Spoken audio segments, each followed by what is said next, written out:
Welcome back students.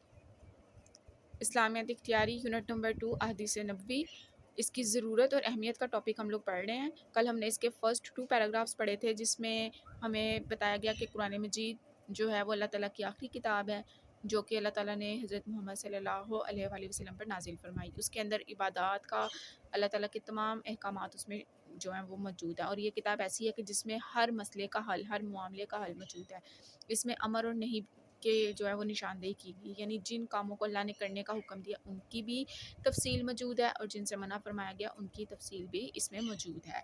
फिर इसके बाद सेकंड पैराग्राफ में ये बात बताई गई कि नमाज़ पढ़ने का क्या तरीका है, उसके वाजिबात कौन से हैं, सुन्नतें क्या होती हैं, फ़र्ज़ क्या है, किसको कैसे अदा करना है, इन सब के बारे में भी कुरान पाक में मौजूद है। और इन सब का अमली नमूना जो है वो हमारे नबी हज़रत मोहम्मद सल्लल्लाहु अलैहि वसल्लम ने हमें करके बताया, और हमें इन सब इबादत को अदा करने का जो तरीका है उसको बताने के लिए अल्लाह ताला ने हमारे बीच में एक नबी भेजा, एक मुअल्लिम भेजा, जो कि हजूर अकरम सल्लल्लाहु अलैहि वसल्लम है। आज हम इसका नेक्स्ट पैराग्राफ पढ़ेंगे।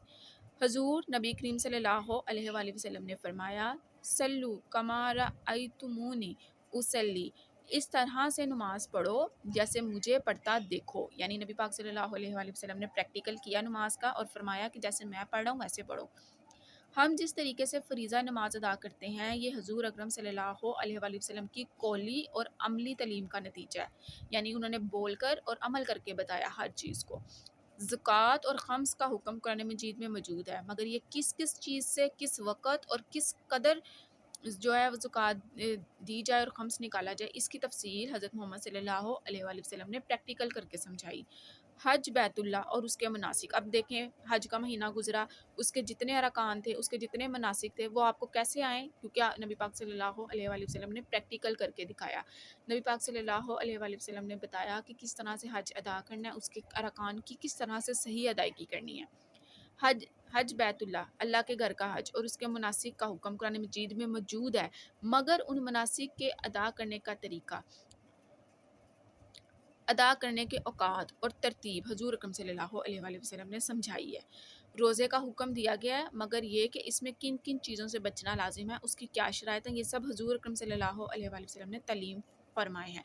अब यहाँ पे ये बात बताई जा रही है कि अल्लाह ताला ने इबादतें तो दी हैं, नमाज, रोज़ा, ज़कात, हज, ये सब इबादत हैं।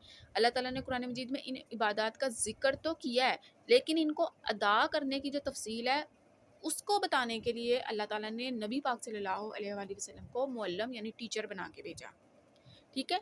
किताब फॉर एग्जांपल आप देखें, आप साइंस की किताब पढ़ते हैं, उसमें लिखा तो सब कुछ है, लेकिन अब आपकी जो वो उसमें बातें लिखी हैं उनको समझाने के लिए, उनको प्रैक्टिकल करने के लिए हमें टीचर की ज़रूरत पड़ती है, हमें एक्सपर्ट की ज़रूरत पड़ती है, जो उसका एक्सपर्ट होता है, जिसको उस चीज़ का पता होता है, वो हमें फिर प्रैक्टिकल करके दिखाता है।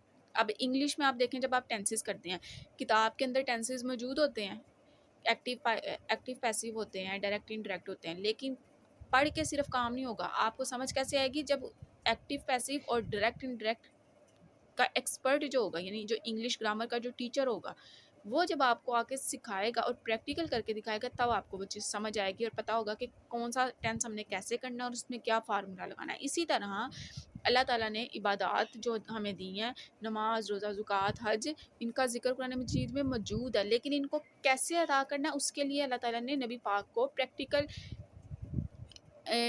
करने के लिए नबी पाक सल्लल्लाहु अलैहि वसल्लम को एज ए टीचर दुनिया में भेजा। अब आगे देखते हैं, ये सब हजूर अकरम सल्लल्लाहु अलैहि वसल्लम ने तालीम फरमाई, यानी उन्होंने हमें करके बताया। जहाद फ़ी सबील अल्लाह, अब जहाद का क्या मतलब होता है, इसका मतलब होता है कोशिश करना, जिदोजहद करना। ठीक है।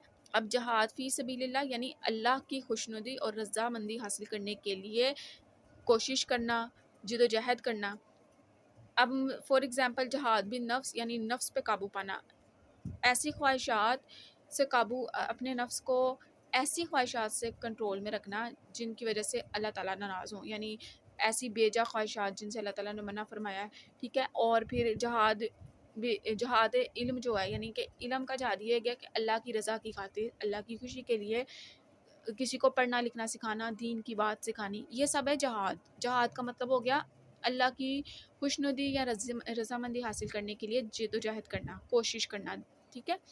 मगर जहाद की जो तफसील है, अब कुरान मजीद में जहाद का ज़िक्र मौजूद है, ख़ास टॉपिक है, लेकिन اس کی تفصیل کیا ہے، اس کا کیا جو ہے اس کے آپ کہہ سکتے ہیں کہ اس کا پریکٹیکل کر کے جو دکھایا وہ نبی پاک صلی اللہ علیہ وآلہ وسلم نے بتایا. اس کی تفصیل کو ڈیٹیل میں ایک ایک پوائنٹ اس کے بارے میں جو بتایا وہ نبی پاک نے بتایا. اب دیکھیں جہاد فی سبیل اللہ قرآن مجید کا خاص عنوان ہے، مگر جہاد کی جو تمام تفصیلات ہیں، تفصیلات کی آپ صلی اللہ علیہ وآلہ وسلم نے اپنی عملی زندگی سے وضاحت فرمائی ہے، یعنی اپنے لائف میں پریکٹیکل کر کے ہر چیز دکھائی ہے. اسی طرح معاملات اور اخلاقیات کے سلسلے میں قرآن کریم میں رہنمائی اصول بیان ہوئے ہیں اور ان کی تفصیلات رسول اکرم صلی اللہ علیہ وآلہ وسلم نے ذکر کی ہیں. یعنی کہ اللہ تعالیٰ نے جتنی عبادتیں ہمیں دی ہیں، جو احکام بتائے ہیں قرآن مجید میں، ان کی تفصیل موجود ضرور ہے، لیکن ان کا جو پریکٹیکل طریقہ ہے اس کو سمجھانے کے لیے اللہ تعالیٰ نے حضور اکرم صلی اللہ علیہ وآلہ وسلم کو اس دنیا میں معلم بنا کے بھیجا. So stay connected and stay blessed.